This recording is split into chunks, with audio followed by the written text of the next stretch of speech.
देश दुनिया की सारी बड़ी खबर के साथ सामने मौजूद दोस्तों, सबसे पहले सबसे बड़ी आपको बताएंगे जहां पर राहुल गांधी अपनी मांगों से 1 इंच भी पीछे नहीं हट रहे हैं दोस्तों। इसके बाद 8 अगस्त को 1.5 लाख छात्रों का पंजीकरण कराकर एक बड़े मंच से एक विशाल रैली करके अमित शाह के इस्तीफे को लेकर देश के अंदर नए मूवमेंट की शुरुआत की जाएगी। दोस्तों बताएंगे डिटेल में क्या है पूरी अपडेट, किस तरीके से Congress party 2 back to back बड़े कार्यक्रम करने जा रही है दोस्तों। इसी के साथ में राहुल गांधी तमिलनाडु के अंदर मौजूद रहते हुए परिसीमन बिल को लेकर बीजेपी को चेतावनी देते हुए नजर आए दोस्तों। इसी के साथ में जबरदस्ती का नरेंद्र मोदी के खिलाफ पोस्ट करने वाले लोगों के खिलाफ हो रही कार्रवाई के बाद कांग्रेस पार्टी की सरकार ने एक ऐसा फैसला लिया दोस्तों जिससे बीजेपी के लोग बुरी तरीके से बौखला गए हैं। बताएंगे डिटेल में क्या है पूरी अपडेट दोस्तों। इसी के साथ में एक एक करके चलेंगे आज की सारी बड़ी अपडेट, लेकिन उससे पहले अगर आप भी मानते हैं कि उत्तर प्रदेश के प्रयागराज के अंदर 1.5 लाख से ज्यादा लोगों का एकजुट हो जाना साफ तौर पर यह संकेत पूरे देश भर के अंदर देगा कि अमित शाह के इस्तीफे के बिना छात्रों के आंदोलन को पूरी तरीके से सफल नहीं माना जा सकता और छात्रों का आंदोलन तभी सफल होगा जब अमित शाह का इस्तीफा होगा। तो इस वीडियो को लाइक करके लाल बटन दबाकर चैनल को सब्सक्राइब करके बेल आइकन दबाकर कमेंट बॉक्स अपनी राय जरूर लिखकर बताएगा दोस्तों। चलते हैं सबसे पहले सबसे बड़ी ब्रेकिंग न्यूज अपडेट दोस्तों, जहां पर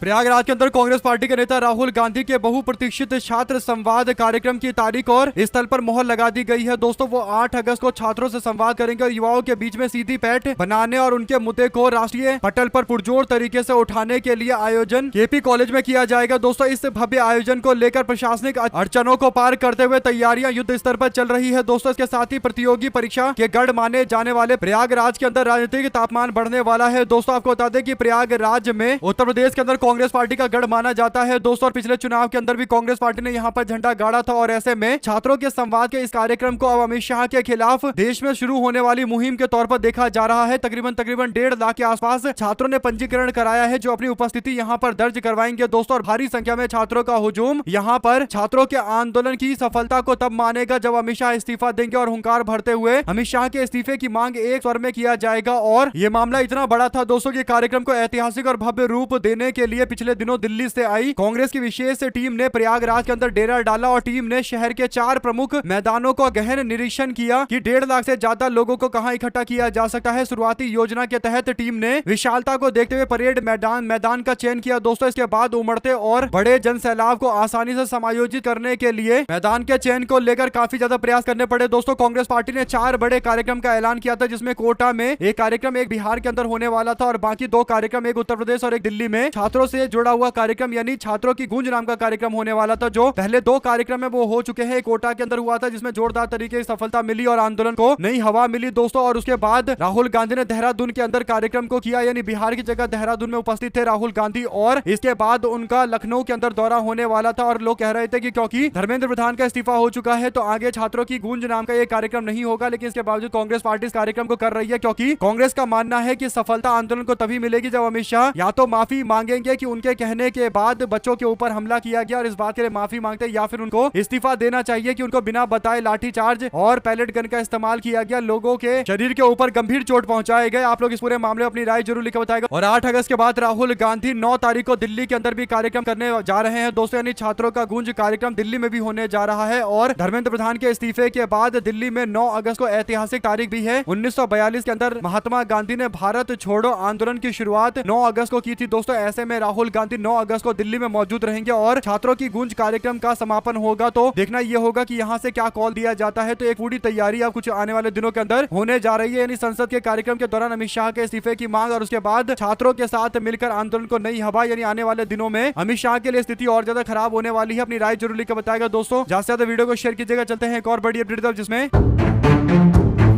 बीते दिन राहुल गांधी तमिलनाडु में पार्टी के संगठन से बातचीत करने के लिए गए थे दोस्तों, यानी संगठन के हर स्तर के नेताओं से बातचीत कर रहे थे। ऐसे में तमिलनाडु के अंदर राहुल गांधी ने सबसे पहले जो फैसला लिया वो ये कि संगठन की मीटिंग तो होती रहेगी लेकिन उससे पहले नीट पेपर लीक के दौरान अपनी जान गंवाने वाले लोगों के परिवार से मुलाकात किया जाए दोस्तों। यानी पूरे देश भर के अंदर 21 बच्चों की जान जाने का पूरा मामला है दोस्तों, जिस पर अमित शाह के या नरेंद्र मोदी के मुंह से एक शब्द तक नहीं निकला है। प्रधानमंत्री नरेंद्र मोदी दूसरों को माफिया बांट रहे दोस्तों, खुद माफी कब मांगेंगे? 21 बच्चों की जान जाने पर उस पर एक टिप्पणी उनके मुंह से सामने नहीं आती है। इस पर राहुल गांधी ने कहीं ना कहीं नरेंद्र मोदी के द्वारा छात्रों को ही उल्टा माफ करने वाला बयान दिए जाने के अगले ही दिन राहुल गांधी ने नीट पेपर लीक के बाद जान गंवाने वाले छात्र के परिवार से मुलाकात करके मैसेज दिया है। सांत्वना का मैसेज राहुल गांधी ने स्पष्ट तौर पर दिया है दोस्तों। जो लोग प्रधानमंत्री से उम्मीद करते हैं एक शब्द उनके मुंह से नहीं निकल रहा, लेकिन राहुल गांधी नेता विपक्ष पीड़ित परिवार के छात्रों से मुलाकात कर रहे हैं दोस्तों। ऐसे में आप लोग की क्या राय है लिखकर जरूर बताएगा। साथ साथ चलते हैं एक और बड़ी अपडेट जहां पर राहुल गांधी ने तमिलनाडु के अंदर एक और बड़ा मुद्दा उठाया जो परिसीमन का है दोस्तों। और डीएमके पार्टी को इशारों इशारों में बता दिया कि दिल्ली के अंदर उनका संघर्ष कांग्रेस पार्टी के खिलाफ नहीं बल्कि कांग्रेस पार्टी के साथ में है। राहुल गांधी कहते हैं कि बीजेपी परिसीमन यानी डिलिमिटेशन करने की कोशिश कर रही है। परिसीमन का मकसद लोगों को उनके अधिकार से वंचित करना और तमिलनाडु के लोगों की राजनीतिक ताकत को छीनना है। ये भाजपा की साजिश है और जो भी बीजेपी की केंद्र सरकार के परिसीमन की नीति का समर्थन करेगा वो तमिलनाडु और उसके भविष्य के साथ में धोखा करेगा। ये सीधी सीधी लाइन तमिलनाडु के अंदर खींच दी गई है। कहने का मतलब डीएमके पार्टी के कुछ लोग जो इधर उधर करने की कोशिश कर रहे थे उन लोगों के लिए भी मैसेज क्लियर है कि अगर केंद्र की राजनीति में बीजेपी का समर्थन करते हुए डिलिमिटेशन यानी परिसीमन पर समर्थन करते हुए दिखाई दोगे तो फिर तमिलनाडु की जनता आप लोगों से आपका हिसाब किताब करेगी। तो ऐसे में दोस्तों अगर आप भी मानते हैं कि तमिलनाडु की जनता कभी ये बर्दाश्त नहीं करेगी कि बीजेपी के किसी भी परिसीमन की कोशिश का कोई समर्थन दिल्ली में करे, केंद्र में जाकर करे और निशाना कहीं ना कहीं डीएमके पार्टी की तरफ था। दोस्तों साथ साथ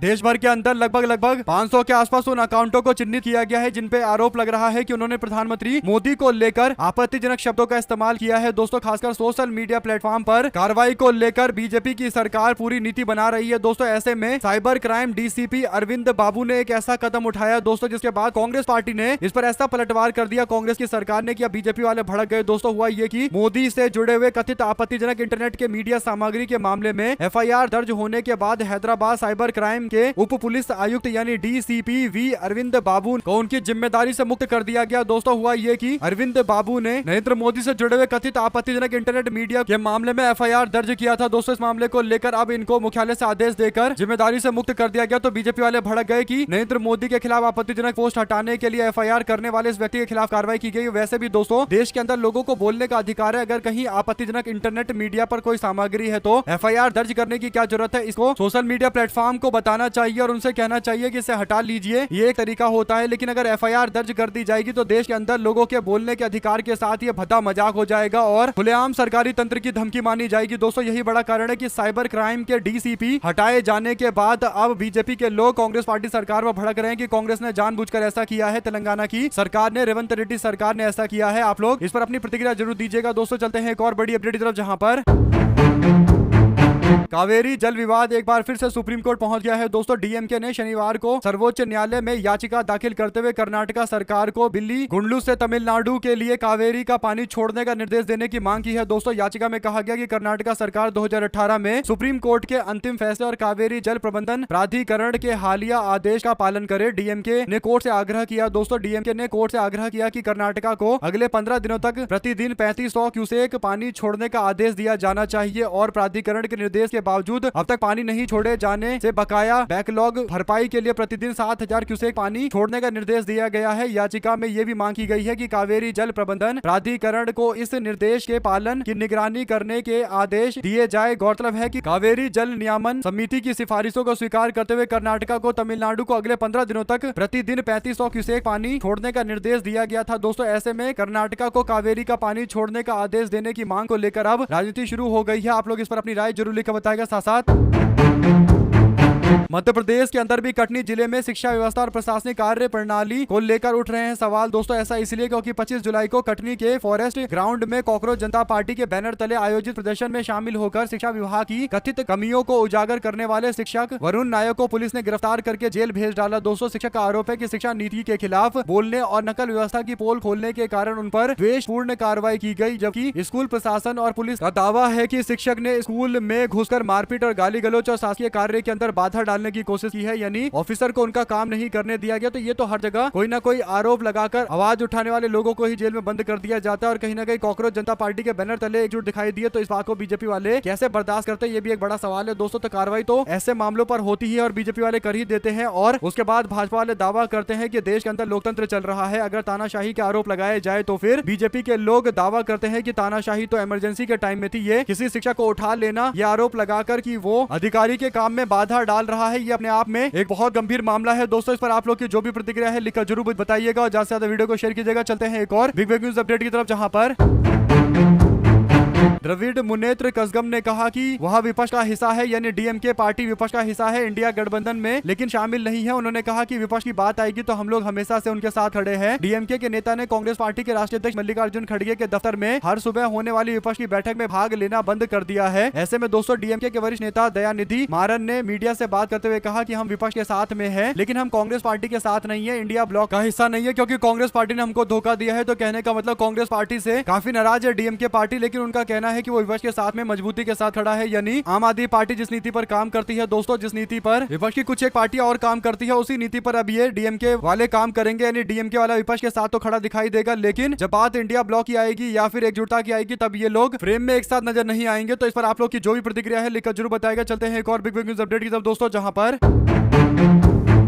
दिल्ली हाईकोर्ट के पूर्व मुख्य न्यायाधीश एपी शाह ने कहा कि देश में कानूनों और सरकारी ताकत का इस्तेमाल कर सरकार से असहमति रखने वाले लोगों की आवाज को दबाया जा रहा है। शाह ने कहा कि अगर युवा किसी नेता के इस्तीफे की मांग कर रहे हैं तो उन पर एफआईआर और पुलिस की लाठियों का उनको सामना करना पड़ रहा है। शाह ने कहा कि सरकार की आलोचना करने वाले सामाजिक कार्यकर्ताओं को चुप कराया जा रहा है। शाह शुक्रवार को गोवा हाईकोर्ट बार एसोसिएशन द्वारा जस्टिस एच.आर. खन्ना की स्मृति में आयोजित कार्यक्रम में बात कर रहे थे दोस्तों। और बड़ी बात यह है कि देश के हाईकोर्ट के पूर्व मुख्य न्यायाधीश एपी शाह छात्रों के साथ खड़े नजर आ रहे हैं दोस्तों, जबकि बहुत कम आवाजें हैं जो छात्रों के साथ में मिलकर बोलने को तैयार है, क्योंकि उन सबको डर लग रहा है। लेकिन कुछ लोग ऐसे होते हैं दोस्तों देश में जो अपने सिद्धांतों पर अड़े रहते हैं, और इसीलिए एपी शाह की तारीफ की जानी चाहिए कि वो देश के छात्रों के साथ में खड़े हैं और बता रहे हैं कि कैसे छात्रों के ऊपर एफआईआर दर्ज करके उनको दबाव में डाला जा रहा है। लाठीचार्ज वगैरह भी छात्रों के ऊपर ही करवाया गया। साथ साथ एमएनएस के नेता यानी राज ठाकरे शनिवार को जंतर मंतर पर हालिया प्रदर्शन के दौरान प्रधानमंत्री नरेंद्र मोदी को लेकर की गई अभद्र टिप्पणी उसके बाद नरेंद्र मोदी के दावे कि मैंने सबको माफ कर दिया, इस पर अपना बयान जारी किया है दोस्तों। मुंबई में महाराष्ट्र निर्माण विद्यार्थी सेना के 20वें स्थापना दिवस के कार्यक्रम पर बोल रहे थे एमएनएस के नेता राज ठाकरे ने कहा कि वो इस बात को पूरी तरीके से समझते हैं, पूरी तरीके से इस बात से सहमत है कि किसी भी व्यक्ति के खिलाफ आपत्तिजनक भाषा का इस्तेमाल नहीं होना चाहिए, लेकिन ये मानदंड जो है ये सब पर लागू होता है, सारी राजनीतिक पार्टी और सभी उन लोगों पर लागू होता है जो लोग इस मामले को गलत मानते हैं। उन्होंने कहा कि जंतर मंतर प्रदर्शन के दौरान प्रधानमंत्री नरेंद्र मोदी के खिलाफ जो भाषा इस्तेमाल की गई वो गलत थी, हम इससे सहमत नहीं है। मैं 100% मानता हूं कि किसी के खिलाफ भी ऐसी घटिया भाषा का इस्तेमाल नहीं होना चाहिए। मैं सिर्फ प्रधानमंत्री से कहना चाहता हूं कि कृपया अपनी पार्टी के लोगों को आप लोग समझाइए। राजनीतिक संस्कृति पर निशाना साधते हुए एमएनएस के नेता कहते हैं कि बीजेपी पर आक्रामक ऑनलाइन ट्रोलिंग को बढ़ावा देने का आरोप लगाते हुए कि आपकी जो ट्रोल टीम महात्मा गांधी, जवाहरलाल नेहरू, इंदिरा गांधी से लेकर हम सबके खिलाफ कैसी भाषा का इस्तेमाल करती है। महाराष्ट्र में कई कलाकार डर के मारे बोल नहीं पाते। हर राज्य के अंदर टीमें बना रखी हैं इन लोगों ने, इनसे कहिए कि लोगों को गाली ना दे। यानी भाजपा आईटी सेल वालों की ट्रोलिंग, उनके अभद्र भाषा और गाली गलौज से परेशान है राज ठाकरे भी। उन्होंने आगे कहा कि पिछले 12 सालों में ट्रोलिंग की जो संस्कृति देश के अंदर आई है, जो बोया वही काट रहे हो। प्रधानमंत्री मोदी से उन्होंने कहा कि उनकी माँ को गाली दी गई जो गलत है, लेकिन प्रधानमंत्री से मेरी विनती है कि दूसरों की माँ भी है, इस बात पर ध्यान दे। आप अपने पार्टी के नेताओं को हद में रहने का निर्देश दीजिए। आपने कहा कि आपने जंतर मंतर के युवाओं को माफ कर दिया। पिछले 12 साल में आपके लोगों ने जो कुछ किया है उसके लिए आपके लोग को कौन माफी देगा और कौन माफी मांगेगा, तो ये एक बहुत बड़ा सवाल है दोस्तों। इस पर आप लोग की जो भी प्रतिक्रिया है लिखकर जरूर बताएगा। चलते हैं एक और बड़ी अपडेट तरफ, जहां पर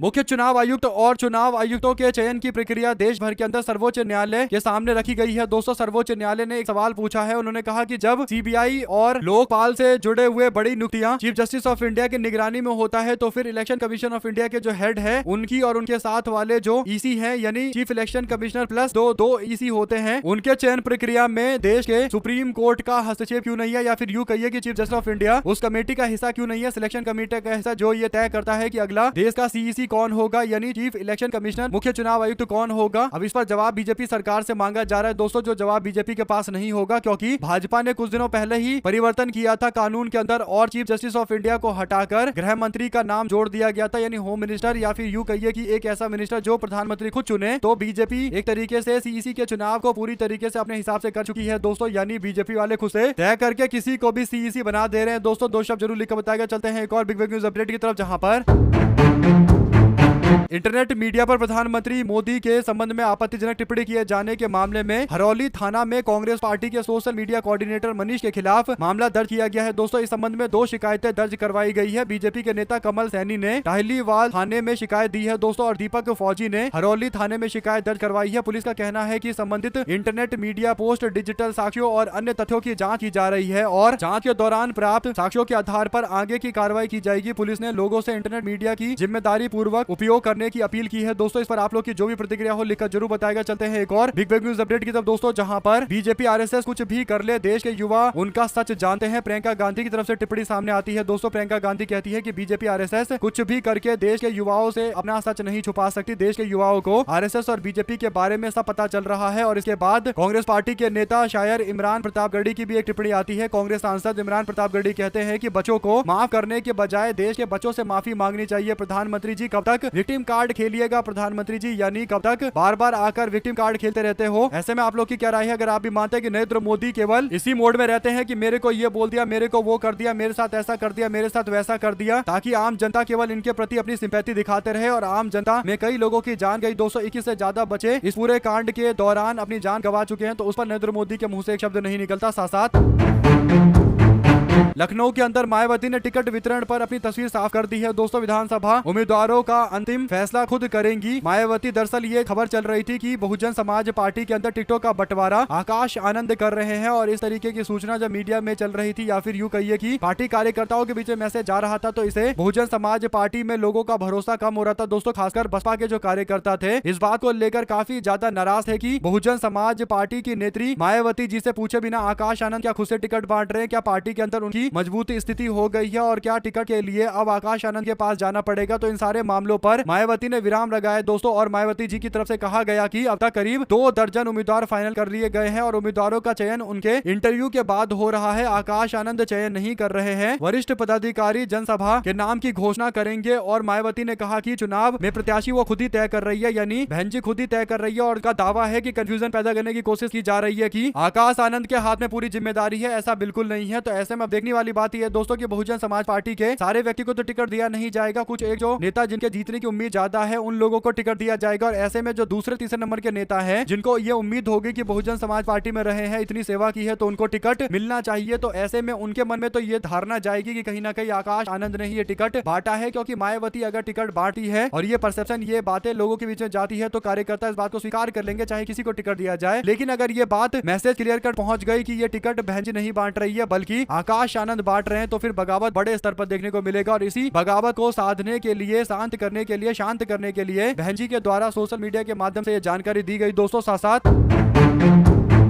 एक और पेपर लीक का मामला सामने आया है। 27 जुलाई को 2023 और 26 बैच के पीजी छात्रों की एक विषय की थ्योरी परीक्षा के दौरान ऑल उड़ीसा मेडिकल पीजी परीक्षा के पेपर की तस्वीर सोशल मीडिया प्लेटफॉर्म पर साझा की गई। दोस्तों, बताया गया है कि एमएस और एमडी सिलेबस के जनरल सर्जरी विषय के दूसरे क्वेश्चन पेपर के तस्वीर कुछ पीजी के छात्रों के द्वारा व्हाट्सएप ग्रुप पर शेयर किया गया, यानी यहाँ भी पेपर लीक हुआ है। और पेपर लीक कोई पूरे राज्य भर का मामला नहीं है दोस्तों, हर विश्वविद्यालय के अंदर कहीं ना कहीं कुछ ना कुछ ऐसे बड़े कांड सामने आते हैं, जिससे पता चलता है कि देश के अंदर ये एक ऐसी व्यवस्था बन चुकी है दोस्तों जो नासूड़ बन चुकी है, और भारत के अंदर शिक्षा व्यवस्था को लेकर गंभीर सवाल खड़े करती है। क्योंकि परीक्षा एक ऐसी चीज होती है जिसे सबको बराबर आंका जा सकता है, लेकिन अगर परीक्षा ही लीक हो जाया करेगा तो फिर देश के अंदर बच्चों को कैसे जाना जा सकता है कि कौन बच्चा कितने पानी में है, कौन बच्चा कितना पढ़ा है। और इस तरीके से दोस्तों फेयरनेस जरूरी है, यानी अगर निष्पक्षता नहीं होगी तो फिर देश के अंदर जो प्रतिस्पर्धा चल रही है लोग उसको भी सही नहीं मानेंगे, और ऐसे में देश के अंदर स्थिति काफी खराब हो सकती है। अगर आप भी मानते हैं कि परीक्षा देश के अंदर भारत में एक ऐसी चीज है जिसे देने के बाद लोगों को लगता है कि अगर सिलेक्शन नहीं हुआ तो चलिए मेहनत में कोई कमी रह गई होगी, लेकिन अगर बाद में पता चला कि पेपर लीक हो गया है तो फिर देश के अंदर असंतोष का भाव और ज्यादा बढ़ेगा दोस्तों। और वैसे भी भारत के अंदर लोगों के पास मौके कम है, कुछ एक बड़े पेपर एग्जाम वगैरह होते हैं जहां से लोग अपने भविष्य को बदलने की एक उम्मीद रखते हैं। ऐसे में अगर वो भी उम्मीद टूट जाएगी तो फिर आम जनता किस भरोसे बैठेगी, ये भी एक बड़ा सवाल है दोस्तों। आप लोग अपनी राय जरूर लिखकर बताएगा। साथ साथ चलते हैं एक और बड़ी अपडेट जिसमें